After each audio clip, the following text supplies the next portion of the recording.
on social media or on your stand-up tours, you're so authentic. Here, he's incredibly authentic. And yeah, it can be really difficult in a world that is trying to keep up and the trends are changing. In your world, that's happening. Right. What are some key things that you think people could take away with to stay true to themselves and to stay on their path? I think authenticity always has to be juxtaposed with context. Yeah. You are never going to be your most authentic self with everyone, nor should you be. I don't believe in that. You know, people like, be yourself in the office. Hold on. Figure out who yourself is. Figure out who your office is. See which parts of you match. That's good. I've met many people who are too authentic in the office. They need to relax. I think authenticity is context-based. Okay. You know, you are most authentic, or should be, with yourself. And then as those concentric circles go outward, there's different types of authenticity. So you'll be a different type of authentic with your partner or your spouse. Mm-hmm. You'll be another type of authentic with your kids. You'll be another type of authentic with your family, with your friends, with your colleagues, with people you live in the same town with, city, country, world. But I don't think you're just trying to just be you all the time with everyone without context. I think that makes people, you know, it's why people are assholes a lot of the time. Genuinely, because they just go like, well, that's what it is. Yeah, you didn't need to say that. Oh, well, I just wanted to be authentic. Yeah, you were authentically not nice. That's what you were. And you're offending people, and that's not. It's like you didn't need to say that in that moment, you know? So, you know, if you're going to be one of those people who, wow, I just tell it like it is. Well, then I'll tell you like it is. You're not liked in most places, and you're not actually achieving the thing that you're trying to achieve. And it's not to be liked, but it is to try and find some sort of cohesive way of being authentic, you know? So I think in every space, I'm trying to be as authentic as I need to be. Yeah. And it doesn't mean that you're being fake. You're acknowledging that you're existing in a space with other people, you know?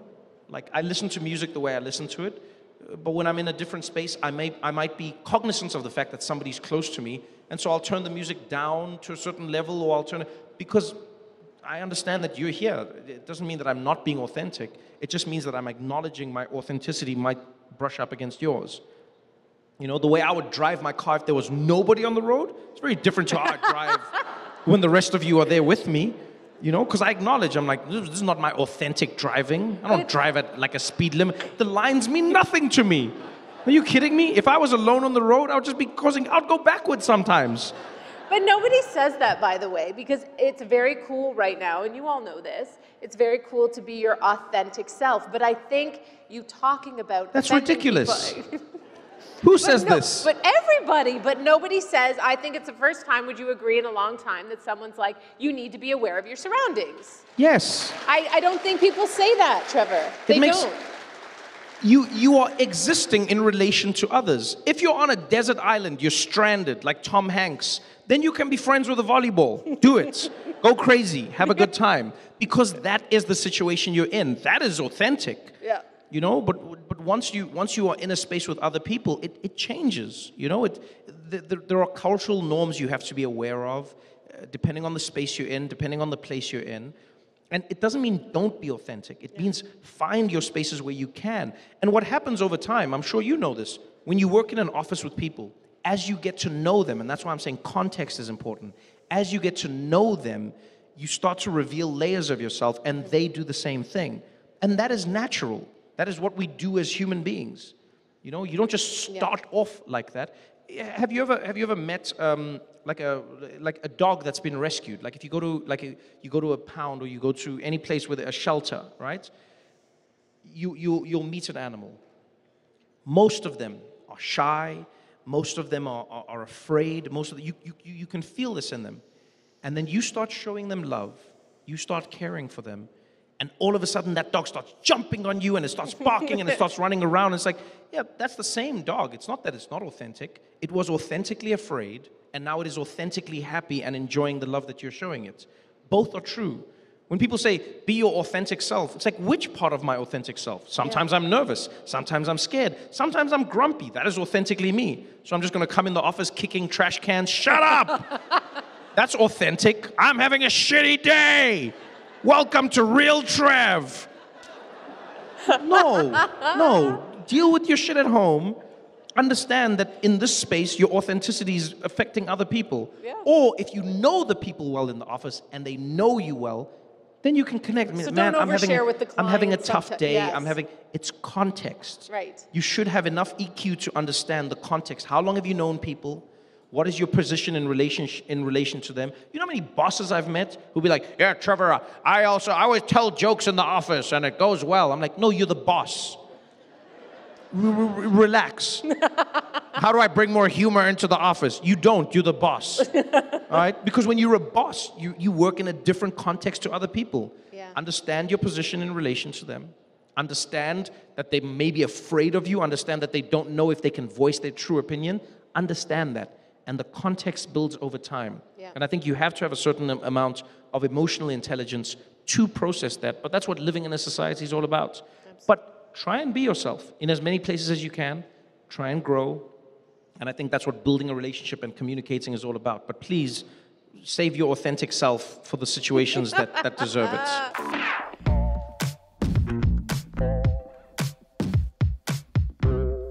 This is so amazing. So many of you here to see me. Huh? I feel like Meghan Markle. This is dope. That was like the most amazing experience. I didn't know that the royal wedding was going to be this weekend. I didn't know it was going to be today. I planned my show long before them. I knew that I loved you before he knew. That's what I'm saying. I planned our big day long before they planned theirs. And then now everyone was like, oh, you're going to London? Are you going for the royal wedding? Are you here for the royal wedding? Are you here for the royal wedding? It's quite an event, I have to say. Like everyone is watching everything about you. All the stories people would talk about, because you're watching it all over the world. They're like, yes, Meghan Markle. Yes, she isn't the typical royal. Yes, she isn't the typical royal. What we mean is, yes, typical royal. She comes from an unconventional family. Yes, very different family.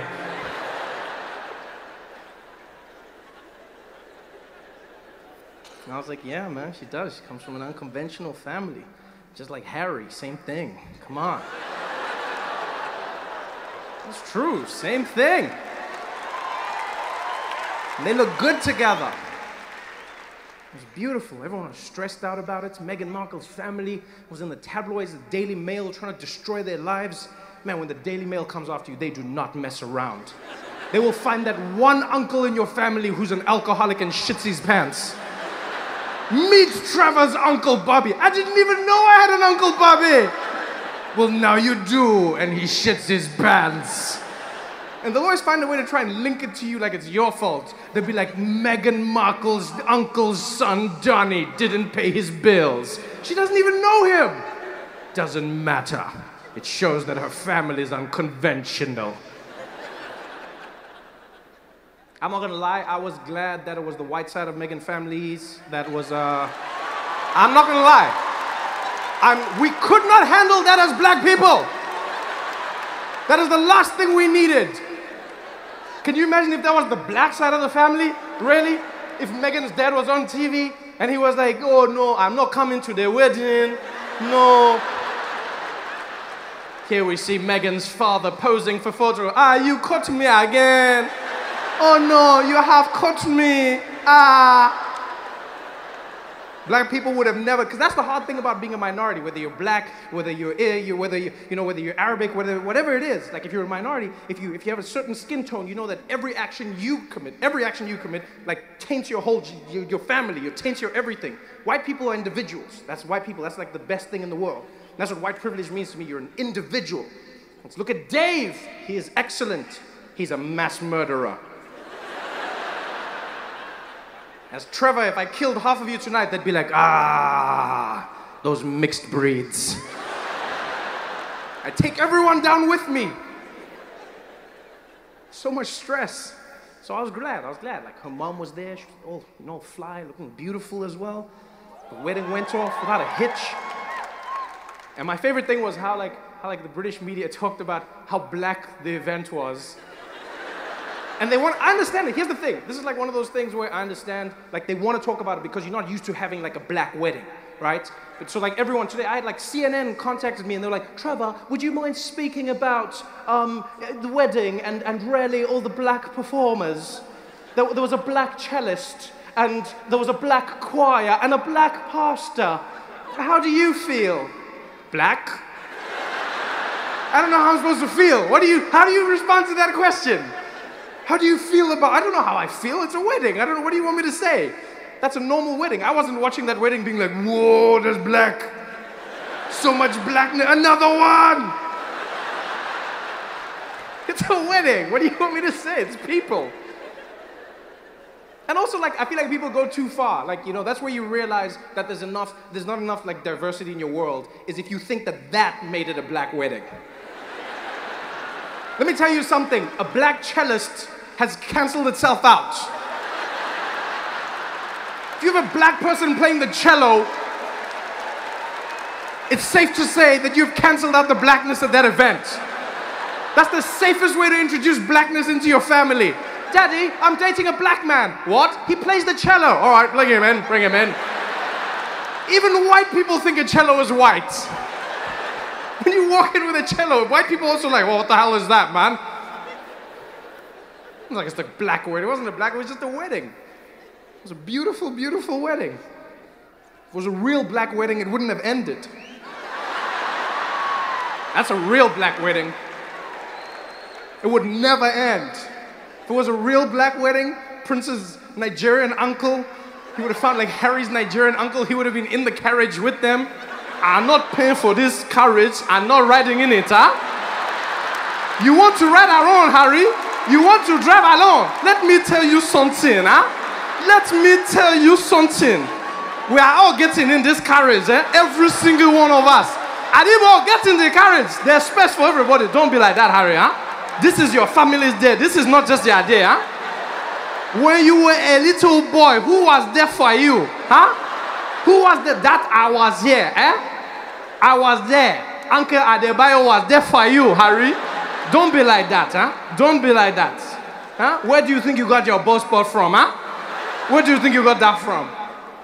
That's a black wedding. This was just a wedding that included black people. That's all it was. And it was beautiful. It was beautiful to see all the celebrities showing up, all the famous people. They sang God Sing the... I never noticed that when they sing God Save the Queen doesn't sing. Which I understand. I mean, I feel like that would be a little bit weird. Like, she knows. Like, that's what I like about the Queen. I'm not gonna front. Like, she has a gangster vibe about her. Like, she's gotten to that point where she's like, yeah, I'm the Queen, I'm over it, let's keep it moving. She doesn't act like someone who's the Queen anymore. She's just like, I'm over it, I'm the Queen. And so everyone's standing like, God save our precious Prince, and she's like, yeah, I know, save me, I know. I'm not gonna sing it for myself. Call me like, save me, oh, save me. She's like, I don't need you assholes to save me. I drive myself. It was such a beautiful day, every single piece of it. It was wonderful seeing the people in the streets. Everyone had a smile on their face. Everyone was happy because like Harry's popular. He's popular in Southern Africa. He's popular in the UK. He's got that cool vibe about him. Meghan Markle as well. He inspired people. The only weird thing in the wedding for me was they had a black pastor, right, African pastor, and this was like, it was weird in a good way. He started giving a sermon, and he started talking about Martin Luther King, and then he started talking about slavery. And I could see in that moment, there were people in the audience who were like, God save the Queen, God save the Queen. Somebody stop this man, God save the Queen. Jacob Zuma was supposed to be the craziest president South Africa ever had. It was the only reason I voted for him. It was just madness, and look at him, he's come in, and he wears a tie and a suit. He stopped singing. He's got a cabinet that looks like they know what they're doing. He's gonna fight corruption, and he even fired Manto Shabalala Msimang. I was expecting a madman. A crazy guy, someone who was just going to throw the country away. And look who I got, someone who's actually doing their job. I can't believe it. Once again, the ANC has failed to deliver.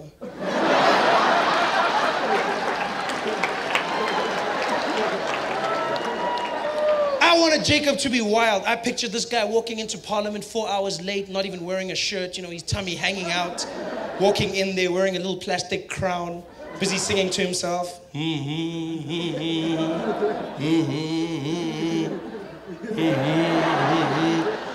Helen Zilla and the other guys in Parliament losing it. Jacob, you're late. You can't just come here. You can't come 4 hours late. Hey, shut up, shut up. Hey, shut up. Hey, late for who? Late for who? Late for who? It's my time now. Hey, shut up, when. Yeah. Thought he was going to be crazy, you know? Helen and them fighting with him. No, Jacob, you can't just run this place the way you want. Jacob getting angry, whipping his penis out, hitting on the forehead. Pa! No, because I mean, it's not so. It's not so. It just makes that sound, you know, like that. It's not, and I mean, like, what are you going to do if someone does that to you? Like, what, are you going to go to the police? Like, what do you do? What do you tell them? I mean, is it assault or is it sexual harassment? How does it work? You know, you never know. I mean, what do you even say at the police station? Can you imagine walking in there and them asking you that question? You'd be there, and then? Who hit you? Who? With what? On your head.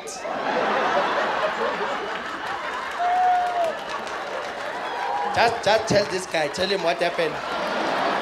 Tell him. I'm not laughing, Hey?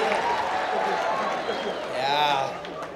Either you are very short or he's very gifted, eh? We don't celebrate our heroes enough in this country. So many of our heroes, we chastise them. We bring them down. It's jealousy, it's hatred. Umona. Heroes that we don't acknowledge. Greats. After Nelson Mandela, we always go, nobody else can live up to that. Yeah, but there's small levels of greatness. You don't even have to look far. For instance, our great sign language interpreter. Tamsanga. Yankees. The man who made it all happen. Huh? He was there at Nelson Mandela's memorial service. A service that the whole world was watching. And because of that, the service was translated to everyone all over the world. Translated into all languages, including sign language. And so Yankees was there translating for those who didn't understand. Unfortunately, he also didn't understand sign language. Which is a small problem. A problem that he didn't let stop him, people. Where others see obstacles, he saw an opportunity. People go, he's a con man. He's a bloody, how could he do something so deceitful? Yeah, you gotta go, how could he do something so deceitful? That man Yankees showed something so powerful. He's a role model to the children. Because he showed that you shouldn't listen to what people say you can or cannot do. If you believe in yourself and you work hard enough, anything is possible. People told him his whole life, they're like, Yankees, you can't do sign language. He was like, we'll see about that. Bitches. And he did it. He did sign language for the most powerful people in the world. Every single one of them, Yankees, was on that stage doing it and doing it well. Nobody even suspected him. Nobody. People were just like, he's doing his thing. People ask questions. Where did he come from? Did he sneak? He didn't sneak in. He'd been the official sign language interpreter for the government for the last 5 years. Yeah, official for the last 5 years. And apparently before this, people have complained. But obviously the complaints fell on deaf ears, so nothing was done about it. And so he just carried on. And now he was here. The biggest event of his life. Signing for the world. Signing. Just making it up. In the zone. Nobody suspected. I suspected. I suspected though. I did. No, I did. Let me tell you why. No. Let me tell you why. Not because I know sign language. But because I know my president. And if there's one thing that's specific. Is when Jacob Zuma reads a speech, right? Jacob Zuma reads a speech. He's a very deliberate man. He's very calm. He's very measured. Takes his time. The rhythm is the most important thing. And Yankees didn't match his rhythm. I knew there was something wrong. You remember this. Zuma was there. reading Mandela's Wikipedia page, right? And while he was reading, Yankees was doing totally different, like the rhythm was wrong. Zuma was there like, and thereafter, Nelson Mandela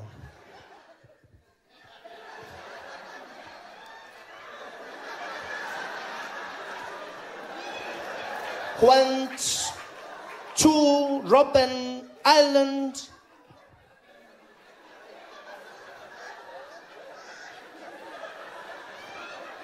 for his imprisonment.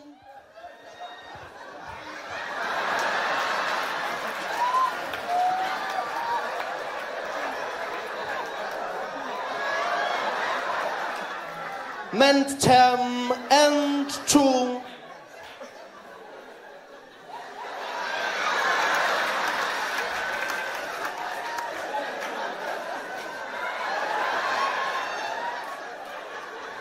fight for the rhythm didn't match, right? Zuma was on page 1, that guy was on like page 17 or something. It didn't match up at all. It's almost like Zuma was translating sign language for us. That's how slow it looked. Sorry, I haven't practiced, guys. It didn't match up. None of it. But Yankees did it. He stayed there in the face of adversity and he fought. Yeah. He did sign language for everyone. We've got to ask ourselves questions as well as South Africans. We don't ask enough questions. For instance, did nobody think to ask him how he could speak every single language in the world? Every leader came from countries everywhere. They spoke in their language. Yankees translated for everyone.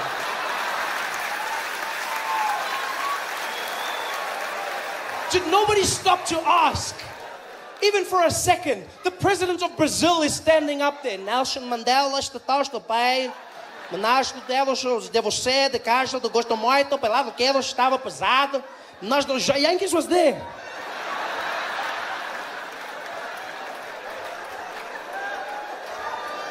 Did no one say, hey Yankees, you can speak Portuguese? I'm in the zone, Baba, I'm in the zone. I'm in the zone. Did nobody think to ask? He did sign language for everyone. The ambassador of China was up there. 가도시, 전도이 넬슨 만델라.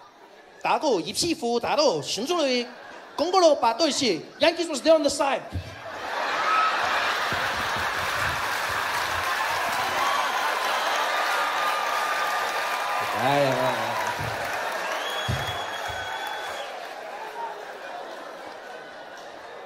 He just made it up. He made everything up. And he did a great job at it. He did a great job. But then, like a true South African, he just took it too far. Enough wasn't enough. That's our problem in South Africa. That's all it is. We don't know when to stop. We take it too far. The same thing happens with tenders, all of these things. Guys are stealing houses and everything. I go, guys, I understand you want to steal. I understand that. I understand. But if you get a tender to build 10 houses, steal one, build 9. At least 9 people have houses. Don't steal all the houses. Somebody's going to notice. And then you can't steal more houses. But no, we want it all in South Africa. We take it one step too far. That's what Yankees did. He had done it for everyone. He'd done a great job. The best fake sign language the world had ever seen. He had gotten away with it too, until Barack Obama came up to speak. This was a speech that was going to be performed by the most powerful man in the free world. 90 million people watching that speech. This, my friends, is the point where you pack up your little bag of tricks and you call it a day. Not Yankees. If I was Yankees, that's where I would have called it quits. I say, hey, Yankees, next one. Who is it? Barack Obama. The whole world is watching this one. I know. Sorry, guys. Sorry. Sorry. Hey, my fingers are crimping. I've lost my voice. Sorry. Oh, no, not Yankees. They're like, Barack. He's like, I'm there. And he was. Doing sign language for Barack Obama. And they found out that while he was doing the sign language, he kept on using the same signs over and over again, right? The few real signs that he actually knew. And apparently all he knew was 4 things that he kept on doing repeatedly. And those things, they asked afterwards, real sign language interpreters, they found that he was doing this, right? Which means greetings, yeah? Greetings, he kept on doing that. Another one he loved doing was circle, yeah? Yeah, circle. One of his favorites was smoking, yeah? And every now and again he'd go, get a little bit of that. That's all he did, over and over again. Can you imagine that? Nelson Mandela's memorial, Barack Obama pouring his heart out. There he is, Barack Hussein Obama. And Yankees.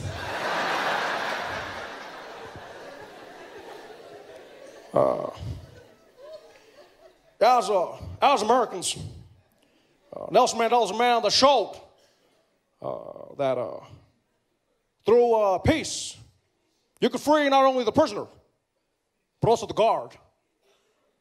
Nelson Mandela's a man, he's beyond a man, he's a legacy. A legacy I could never aspire to be, but we can all look towards. And for me, Nelson Mandela showed that sometimes in life, you gotta go the hard way. You gotta say the things that matter. And always remember to do what counts. I could never be Nelson Mandela. Can you imagine how horrible it must have been for every single deaf person watching that speech? Imagine what it must have been like as a deaf person watching that at home, sitting there. That must have been the craziest thing they've ever seen in their lives.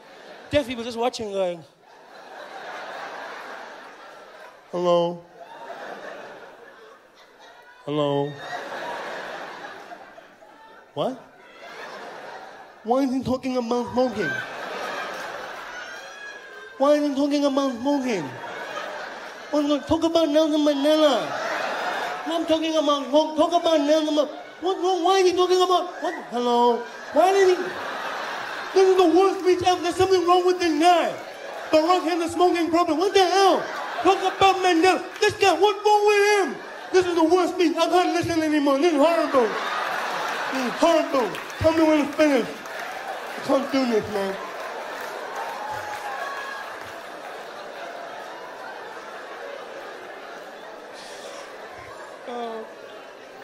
That speech must have been ridiculous. By the way, that's only the second time I've ever told a joke about deaf people, ever. Only the second time. I told one joke when I was starting out in comedy and then I stopped because I believed you shouldn't make jokes about disabled people. It's the wrong thing to do. It's wrong, you know. And I never did it again until one day my life changed. I got asked to do a show in Sun City. I was asked to do a show. Sasol was organizing a going-away party for the South African Paralympic team when they were going out to London. And so they invited me. They said, Trevor, we'd like you to come and do a show to perform for Amar Krokok. We'd like... Oh, you forgot. You forgot that that's the name we gave our Paralympic team. Not a nickname. That was our official name. We had Amar Pogo, Bafana Bafana, and Amar Krokok. We called our Paralympic athletes Amar Krokok, which means the broken things. A bunch of crocs. That is the worst thing you can call a disabled person ever. Amar Krokok. That is what we call. You got Amar Krokok. That's probably what Reva said to Oscar that night. That's the only thing I can think of. Don't you call Amar Krokok? Ah! Amar.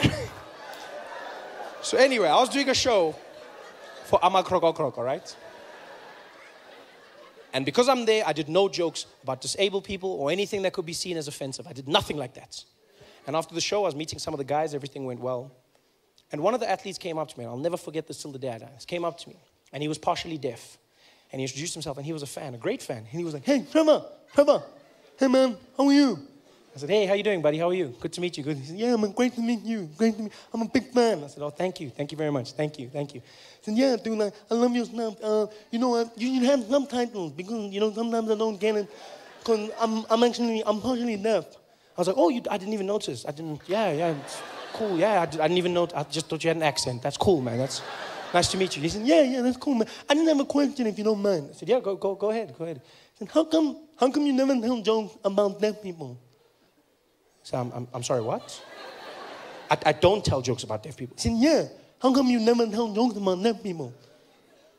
I said, what do you mean? He said, well, you tell jokes about everyone. Short people, black, white, everyone. But I've never heard you tell a joke about deaf people. Why?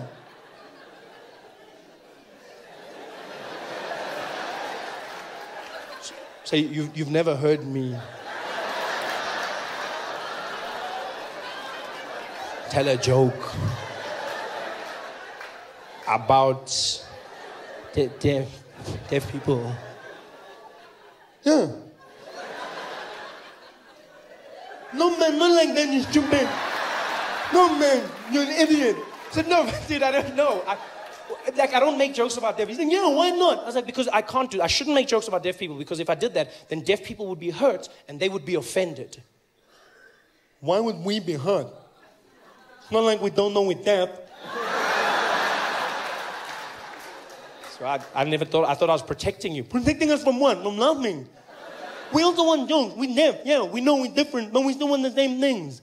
I was like, yeah, but you know what's funny is you say I must make jokes, right?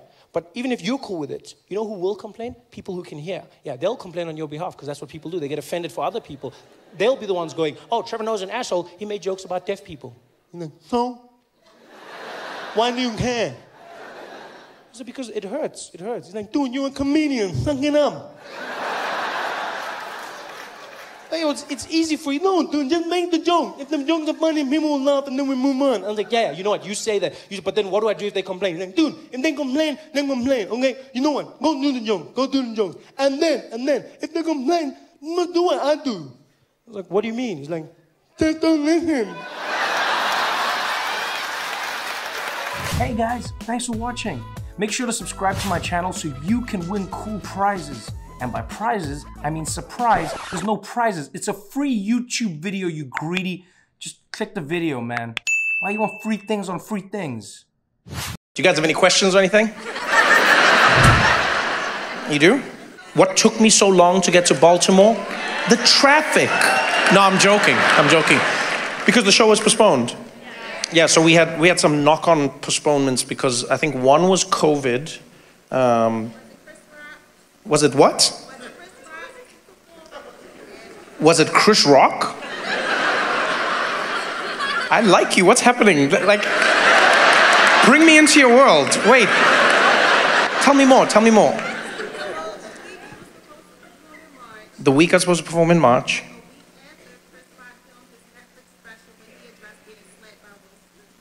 A week later, Chris Rock filmed his special where he addressed getting slapped. Did Chris Rock knock me off? No. I love that you were watching all of this and you were like, ooh. This is amazing. You thought Chris Rock knocked me out of Baltimore and then I couldn't perform because of him. That's amazing. No, first of all, Chris would never do that to me. Like, as comedians, especially comedians who are friends, we do a good job of knowing where everyone's performing. But I really love this idea. You thought I had beef. I was sitting there. You were watching Chris Rock's thing, waiting for me to come out and slap him. Keep my week out your month.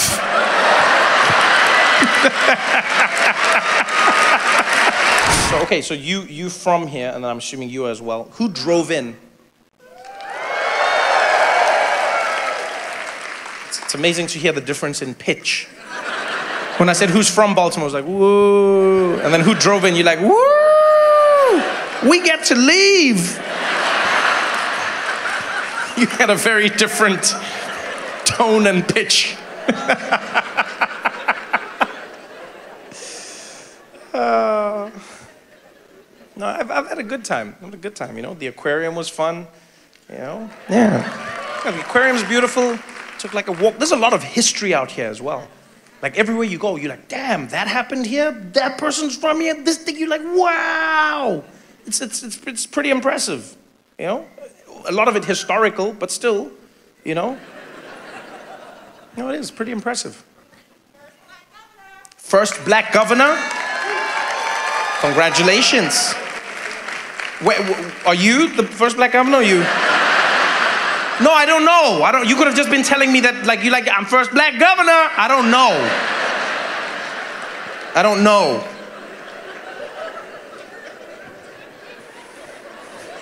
When was the first black governor? Now? That's pretty wild. Oh wait, Wes is here? That's here? Oh, damn. Oh, I wondered where Wes was. Okay. Oh, damn. It's pretty wild that in 2023 there's still like first black anything. No, you would have thought by now that that would just be like, you know, second. Oh, there we go. Damn, that person's like, he's the second! I am the first! Like how we've got all the governors here. Me, damn you! Don't you dare steal my legacy! You look very tall, Jordan. You play basketball? Football. Oh, okay. That makes sense. You know, there's a weird statistical, it's basically just like a rule in America. Once you are above a certain height, I think it's like 6'5" or 6'6", then statistically you are a pro athlete in one of the sports. No, it's true. It's true. It just is. It's like once you get beyond a certain height, it means that you've probably played one of the sports at a high level, college or further. So it's like that's why I asked you the question. So you play football? I did. You did play football? Like American football? Oh, I don't. You like I don't do soccer, man. I don't. I like that. I don't do soccer. Not I don't play soccer. Not I haven't played. I don't do soccer.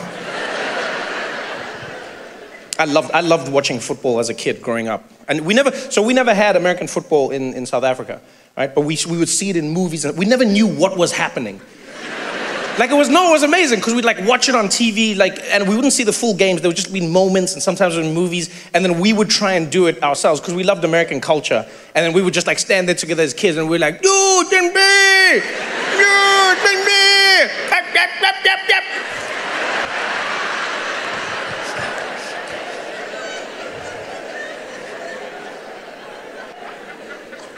I love that. I love that you played football and you're like I don't do soccer. So what position did you play in football? Say again? DB. Cornerback. What does the DB have to do with cornerback? How does that work? No, I'm ignorant. Help me out. What is DB? Defensive back. Okay, so, and this is a stupid question, I know. So you're playing on defense. Okay, so wait, help me, because I'm familiar with all the people, I just don't know like the actual like designate. So were you the guy who's like doing this while the other guy's trying to catch the ball? Yes? That, I love your position. You're like a professional hater, that's what you are. I always think everyone in life has that person where you're like trying to do something in your life, you're like, I can do it, and someone else is like, no, you're not gonna make it, no.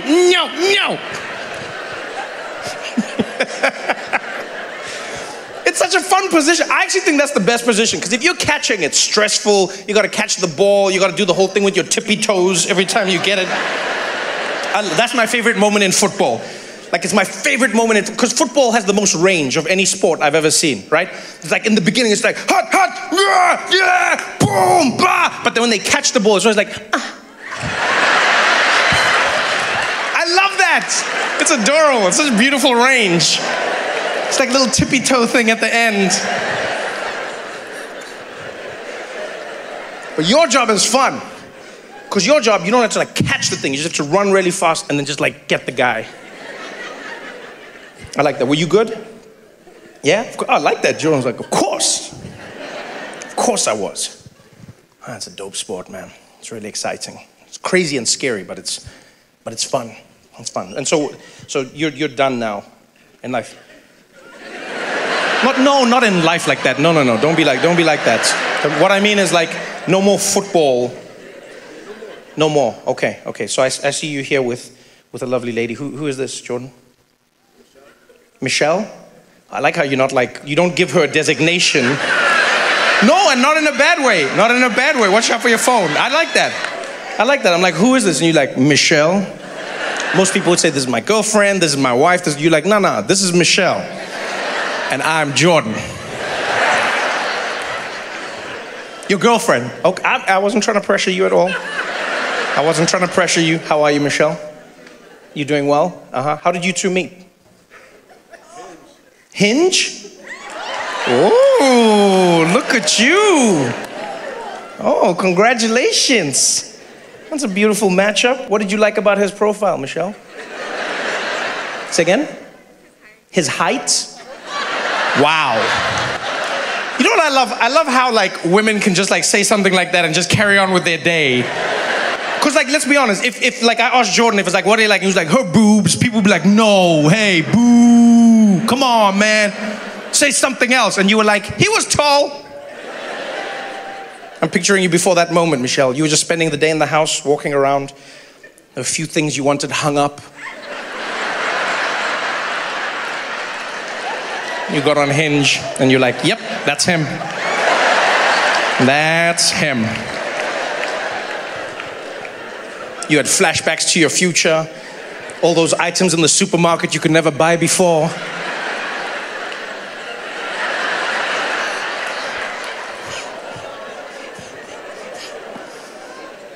That's adorable. So what was it for you, Jordan? What did you like? Say again? Personality. Look at this guy. Huh? Huh? Look at that.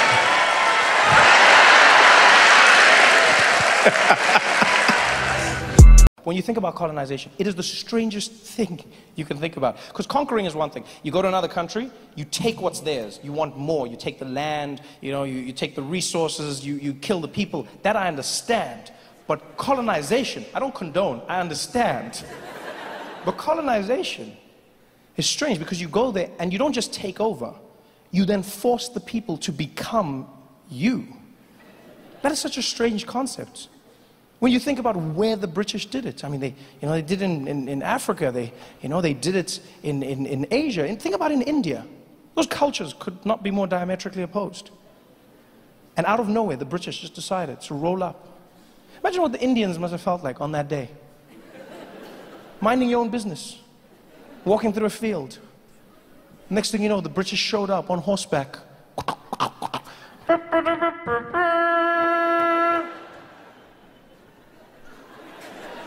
Hear ye, hear ye. By order of Her Majesty the Queen, we have arrived.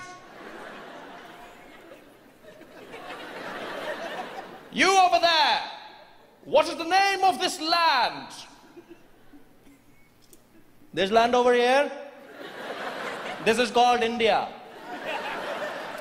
Well, my good man, I am here to tell you that India is now under the British Empire.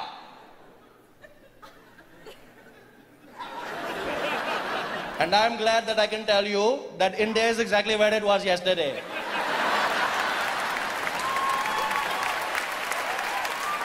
No, I feel you're not understanding what I'm saying. I'm letting you know that we're here to colonize you by order of the Queen.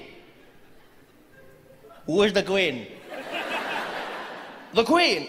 The Queen of England, the ruler of Great Britain. She who was ordained by God. Which God? God.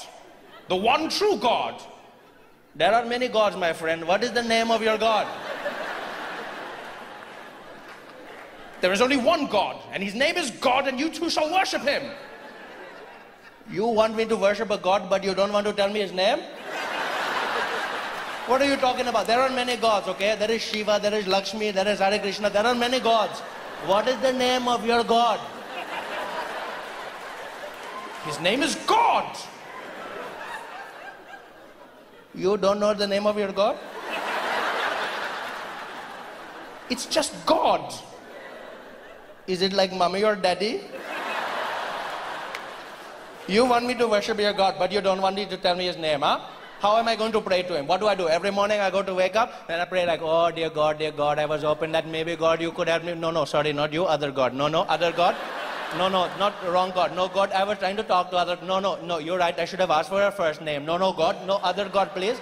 No, God behind that God. No, not you today, God. Other God. You're right. He told me he would know I was talking to, and I don't. No, other God, please. That God on that. No, that God. You. Then I wonder why my prayers are not getting answered, huh?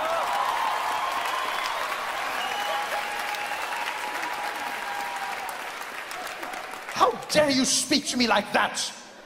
Do you know who I am? No, because you never introduced yourself. I have come here representing Great Britain. And I have never heard of Great Britain. Who gave you that name? Well, we did. You called yourselves great? Isn't that a little presumptuous? Shouldn't you wait for other people to tell you how great you are? Huh? Shouldn't you just go around the world and just do good things, good things, good things? Then people go, oh my God, Britain, look how great you are. Well, I beg to differ. I believe we could do it because we knew instinctively. We are Great Britain. Well, in that case, welcome to Great India. No, it doesn't work like that. It doesn't work like that. How dare you speak to me like this? Look, you're the one who dares to speak to me, okay? I was here minding my own business in my land. You came over here riding on your skinny cow, telling me that things are going to change. I don't know who you are. All I know is you are really crazy, okay? You're not feeling too right, and I didn't want to say anything, but you look like you're going to faint. In fact, it looks like you have died last week, okay? Something is very wrong with your skin. You're not looking good, my friend. Maybe you should come down. We have a curry. We talk about this. What are you talking about? I look quite normal. You do not look normal, my friend. I've never seen anybody with that complexion in my life, okay? You look like you're playing hide and seek with the sun your entire life. I don't know what is happening, but that is not how a person should look, huh? I can see your veins pumping through your skin right now. Do you know how creepy that is? Pumping, pumping, pumping, pumping. If I was your doctor, I don't need X-ray machine. I just go, what is problem? It is your kidney. How do I know? Because you're translucent. That is how I know. Damn you, we are going to run this country whether you like it or not. We are not going to do anything you tell us. You're a madman. We are going to take it. You're not taking. We're going... She's all yours. Take. Don't play nice. Take. Hey guys, thanks for watching. Make sure to subscribe to my channel so you can win cool prizes. And by prizes, I mean surprise. There's no prizes. It's a free YouTube video, you greedy. Just click the video, man. Why you want free things on free things? It's so weird how our prejudices have given everyone their lane. Middle Easterner does something, they're a terrorist. Black person does something, they're gang related, they're a thug. But if a white guy walks into a church killing 9 people dead, what do they lead with on the news? And today, in an isolated incident, a lone gunman walked into a church, opening fire and killing 9 people. It's always a lone gunman. Yeah, a lone gunman with no ties to society whatsoever. They always separate him as quickly as possible. I love how they do that. He kept to himself and was notoriously unfriendly. He had no friends whatsoever. No friends, really? No friends? Not even one? Not even one? No friends? Like, not even on Facebook? No, everyone has friends on Facebook. Come on, you tell me the guy had no friends. It's almost like as the shooting happens, everyone's like, what, Dylan? Unfriend. It's the weirdest thing ever. And the first thing they always go to is mental instability. That's what they go to, the first thing. They never go with terrorism. What happened? Are we saying this was terrorism? Well, we're not going to jump to that conclusion. This was a young man who was really mentally, he was unstable. He was a troubled young man, but he was a terrorist because he committed a terrorist act, walked into a building, shot a bunch of people to try and spread a message of hatred, right? He was trying to pass something. He was trying to do something. That's an act of terror. Well, look, no, not necessarily. He was a troubled young man. Yes, and a terrorist. Yeah, but he was mentally unstable, just like terrorists. That's exactly what a terrorist is. There's no normal reason to blow yourself up. That is ridiculous as shit. You're crazy. You're crazy. But you're still a terrorist. It's weird. It's almost like without realizing it, what they're saying on the news is, you know, this young white man is clearly struggling with something. I mean, because why would you forego all that privilege? Why would you... I mean, he was a young white man. Why would you throw that all away? I mean, if he was a minority, I get it, because that shit sucks. But I mean, why would you throw it? He must be crazy. This is madness. I refuse to be part of this. I refuse to live in a world where we'll deny white people the moniker of terrorist. That's racism, people. That's what that is. If a white man, through hard work and determination, commits an act of terror, he deserves to be called a terrorist. He worked for it, damn it. You don't deprive him of that because of the color of his skin. You give it to him and you put him up there. Bin Walid and Charlie. terrorism. But we all have our prejudices, don't get me wrong. It's not like I try to be better. I really do. I realize every now and again I do things that I'm not particularly proud of. Like for instance, whenever I fly into America, if I've been out of the country and flying back into America, I always try to fly on Middle Eastern airlines, specifically. So I'll fly on Emirates or Qatar or Etihad or one of those. And the reason I do this is because I feel there's less chance that somebody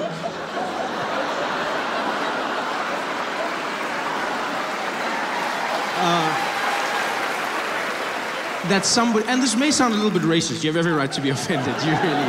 But I feel like there's less chance that somebody will attack one of those planes. For a few reasons. Number one, because they're not proving a point. Planes already Muslim-owned, Muslim-run, they're not converting anybody. And secondly, and more importantly on my side, I think there's a small chance somebody could diffuse the situation. Someone could talk them down just because they speak the same language. That's half of terror for me, is the fact that you don't understand what the person says. Guy speaking Arabic, that puts fear in the hearts of all men. You never think good things when you hear Arabic. Yeah, we've watched too many movies and TV shows. Like whenever you hear Arabic, then some bad shit happens. Immediately, that's always what happens. It's never something cool or sexy. It's never like it's never that. And so it makes you think a certain way. I know I'm not any different. I was on a flight, my first Middle Eastern flight, flying on an Emirates plane, and this man emerged from the galley, had a long beard, and he was carrying a box, and he just went off. He was like, hello,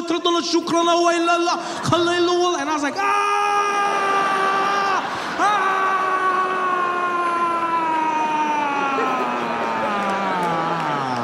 chicken, please.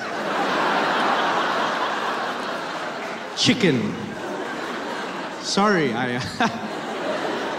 I get really excited for chicken. I'm sorry for that. Sorry. It's like, my friend, excited? You looked petrified. I said, I am, of the flavor. Chicken! Wow! I love chicken. I love chicken so much. He's like, oh, is that a black thing? I said, that's racist.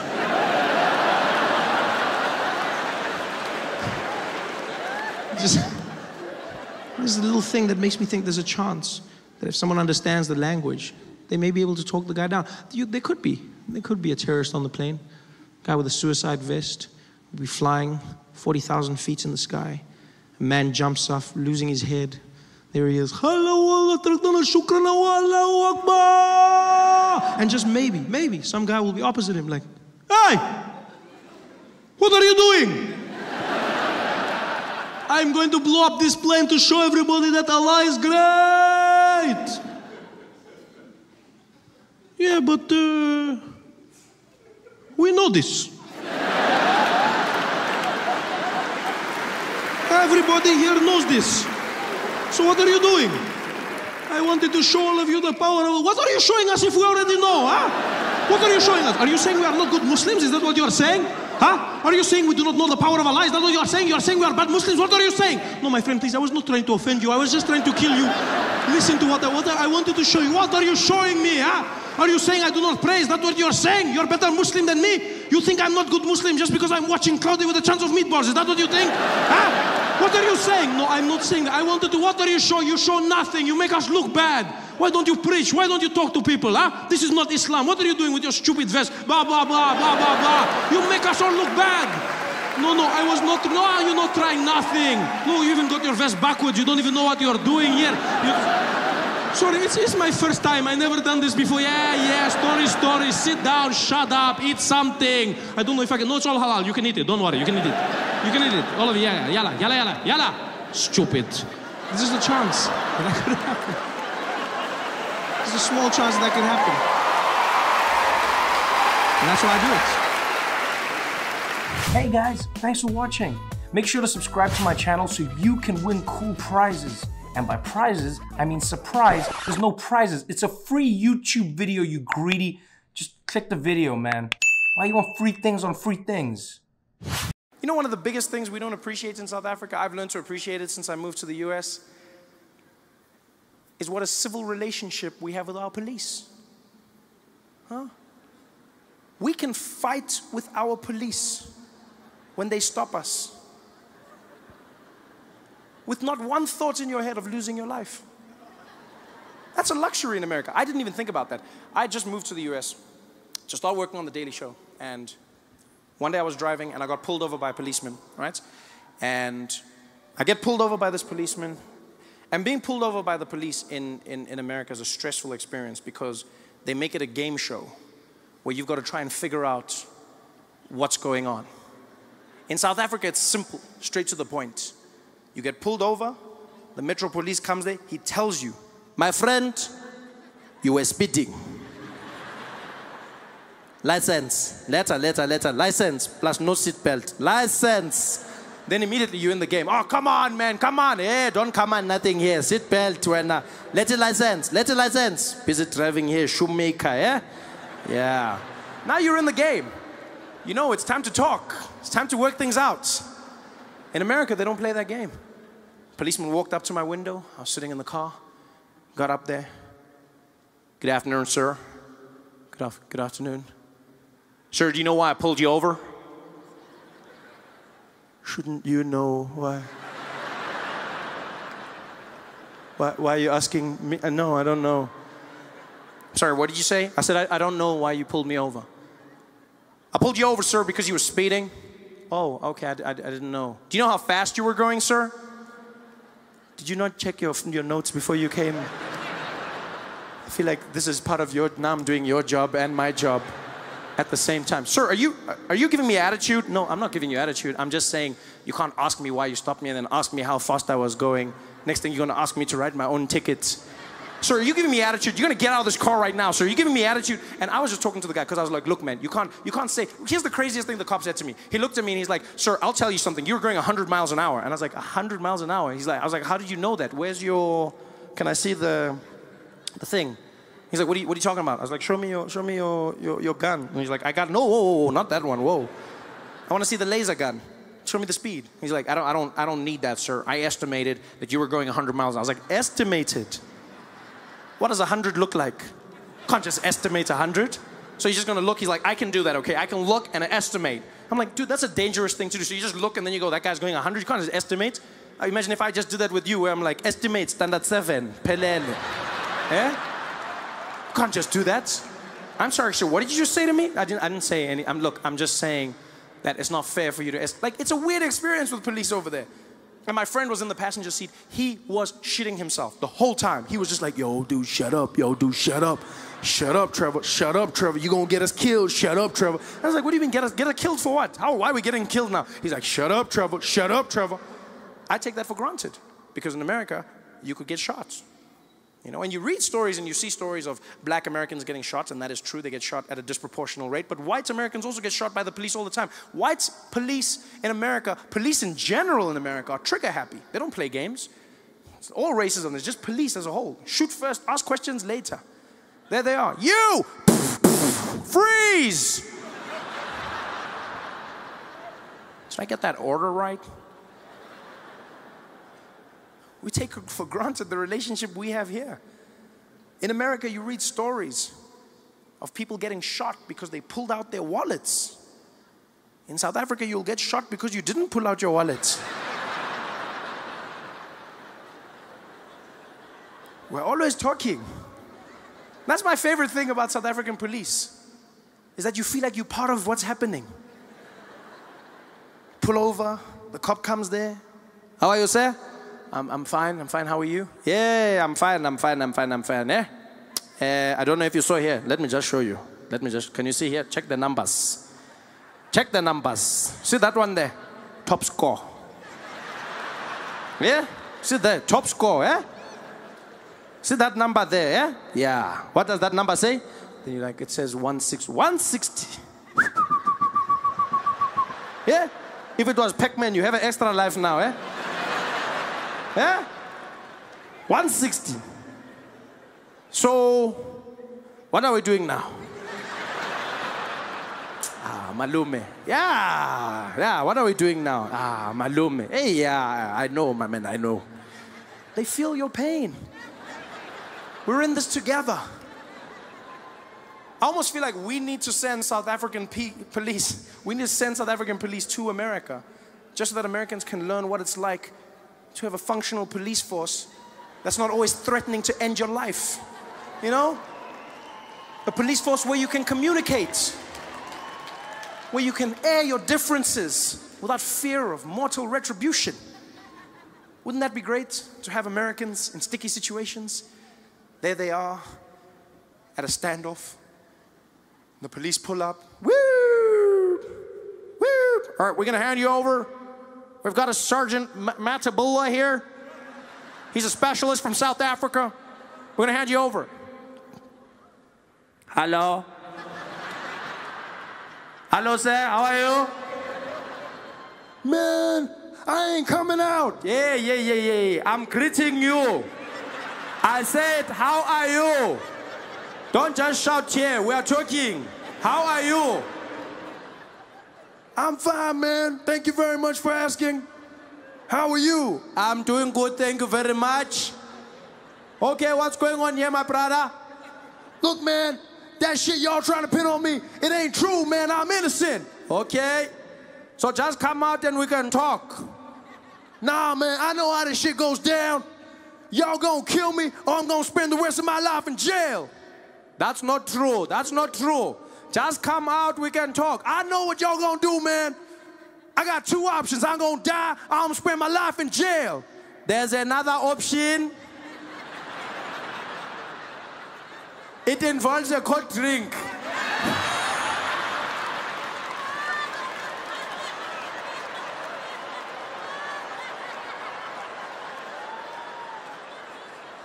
Doesn't have to be this way.